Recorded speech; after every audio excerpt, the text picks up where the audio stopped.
안녕하세요. 에듀스 권재영입니다. 자, 이번 시간에는 NCS 직업 기초능력 중에 하나인 자원관리에 대해서 학습을 해보도록 하겠습니다.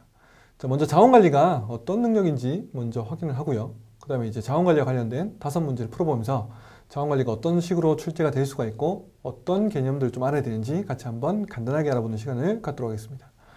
자, 먼저 자원관리를 좀 설명을 좀 드리자면, 자, 사용할 수 있는 자원을 최대한 확보해서 실제 업무에 어떻게 활용할 수 있을 것인지에 대한 계획을 수립하고 계획에 따라 확보한 자원을 효율적으로 활용해서 관리하는 능력, 이게 바로 자원관리 능력인데, 대번에 조금 확 와닿지는 않죠. 그래서 하위 능력을 중심으로 좀 설명을 드리자면, 하위 능력은 총 4개입니다. 이렇게 시간관리 능력, 예산관리 능력, 물적 자원관리 능력, 인적 자원관리 능력. 쉽게 얘기하자면 모든 일반인들도 그렇지만 직장인들은 기본적으로 이제 시간 관리를 할 수 있는 계획성 있는 일을 해야 되겠죠. 계획을 잡고 그 계획에 따라서 일을 해야 되겠죠. 그래서 시간을 관리하는 능력이 기본적으로 필요하고, 그 다음에 어떤 부처든지 기본적으로 비용과 예산을 쓰기 때문에, 처리하기 때문에 예산을 관리하는 능력도 필요합니다. 그 다음에 이제 비품 같은 거, 쉽게 얘기하면 비품이라고 볼 수 있죠. 물적 자원 관리는. 비품 같은 것도 여러분들이 관리하면서 일을 할 필요가 있고요. 그 다음에 이제 사람도 적재적소에 배치하고 공평하게 여러분들이 평가를 하고, 그런 것들이 이제 직업인들한테 필요하죠. 그래서 그런 능력을 포괄해서 자원관리 능력이라고 합니다. 자, 근데 이제 직관적으로 봤을 때 시간과 예산, 뭔가 이제 계산을 요구하는 것처럼 보이지 않습니까? 그래서 수리와 굉장히 유사성이 있습니다. 그래서 수리처럼 연산을 하는 문제가 종종 출제가 되고요. 물적 자원관리나 인적 자원관리는 보통 이제 연산을 하는 문제라기보다는 어떤 상황을 보고 문제 해결 성격이 강한 그런 문제로 출제가 되고 있는데, 보통 인적 자원관리 같은 경우에는 이게 일반 직무보다는 인사 쪽과 관련된 직무와 굉장히 연결이 많이 되기 때문에 인사 직무 쪽에서 사람을 뽑는다면 인적 자원 관리 능력을 많이 평가를 하겠죠. 그래서 일반적인 인사팀을 제외한 다른 일반적인 직무에서는 인적 자원 관리와 관련된 문제는 많이 출제가 되고 있지 않습니다. 보통 이제 시험에 출제되는 주요 기업들 시험 문제들, 자원 관리 문제를 보면 대부분 시간과 계산을 통해서 답을 내는 그런 문제들이 최근에는 많이 출제가 되고 있다. 그래서 어떤 기업들 보면 수리를 출제 안 하고요, 자원관리만 출제하는 기업이 있어요. 자원관리를 통해서 이제 연산 능력이나 이런 것들을 평가할 수 있거든요, 간접적으로. 그래서 자원관리는 어떻게 보면 문제들 중에 수리 문제랑 크게 차이가 나지 않는 그런 문제도 있을 수 있다. 그런 거 기본적인 부분들을 좀 알고 학습하시면 좋을 것 같습니다. 자, 그래서 시간을 관리하는 능력, 예산을 관리하는 능력, 물적 자원을 관리하는 능력, 사람을 관리하는 인적 자원 관리 능력을 평가하는 그런 검사 능력이 자원 관리 능력이다. 이렇게 이해를 하시면 되겠습니다. 자, 그러면 이 하위 능력 4개와 관련된 문제를 풀어보면서 어떤 식으로 평가할 수 있는지를 같이 한번 보죠. 자, 첫 번째 문제입니다. 중간 관리자 교육을 기획 중인 R사원은 프로그램 선정을 담당하게 되었다. 회의록 내용을 참고할 때 R사원의 판단 중 잘못된 것은 무엇인가? 이런 얘기를 합니다. 자, 회의록을 보니까, 자, 일단은 교육을 첫째 주 금요일에 하던가 또는 둘째 주 금요일에 하던가, 일단은 하루를 하죠. 교육은 둘 중에 하나니까 교육은 하루짜리고, 예상 인원은 80명이고요. 중간관리자 대상 성과 향상 과정입니다. 보통 이제 중간관리자라고 하면 뭐 과장급이나 부장급 정도 생각을 하시면 됩니다. 자, 그럼 기사는 교육 수료증 발급 여부를 확인해야 되는데, 잘못된 판단이 무엇인지 같이 한번 봅시다. 자, 업체 정보가 있는데, 자, 일단은 봤을 때 우리가 아까도 얘기했지만 하루 교육을 찾아야 되죠. 그러면 16시간은 교육 대상이 안 됩니다. 그러니까 얘네 2개 중에 한 개가 가장 적합하죠.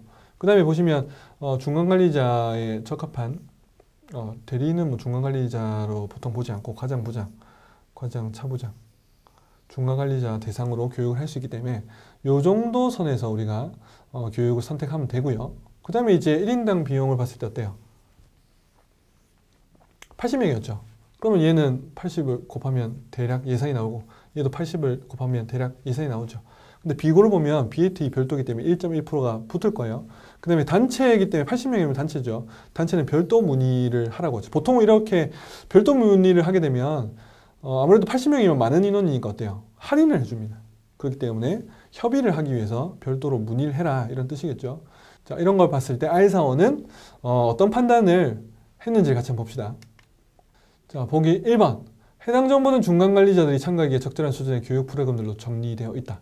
자, 프로그램 자체는 이 프로그램도 어때요? 중간관리자가 들을 수 있고요. 이 프로그램도 중간 관리자가 들을 수 있죠. 그 다음에 마지막 이 프로그램도 어때요? 스텝부터 이그젝티브 리더까지 중간 관리자가 포함되어 있는 대상자가 중간 관리자도 포함되어 있죠. 그렇기 때문에 모두 교육 프로그램이 중간 관리자 대상을 하고 있다.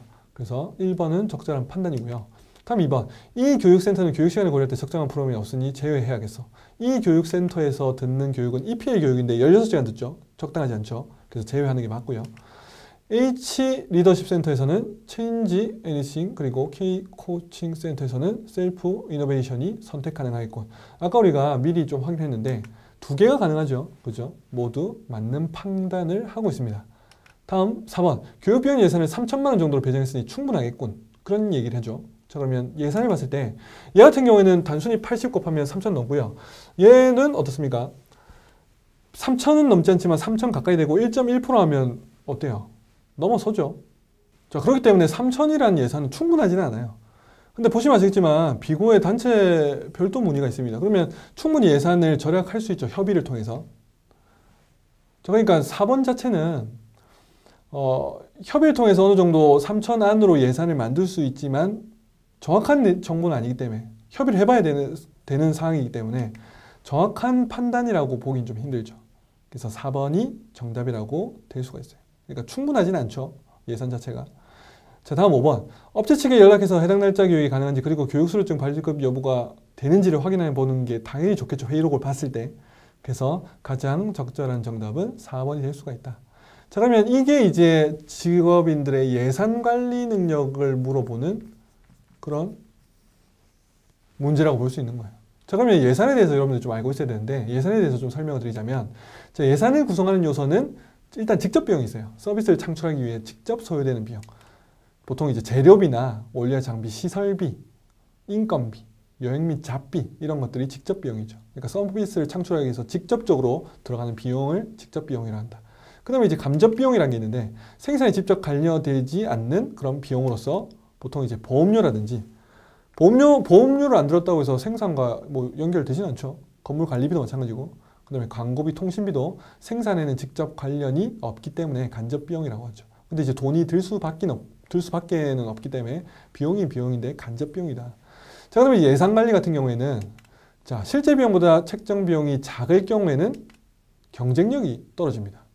그 다음에 실제 비용보다 책정 비용이 클 경우에는 적자가 발생할 수 있죠. 그래서 가장 좋은 예산 관리 방법은 실제 비용과 가장 비슷하게 예산을 책정하는 거다. 자, 아까 같은 경우는 어때요? 실제 비용과 예산을 정확하게 비슷하게 책정하려는 노력이 없죠.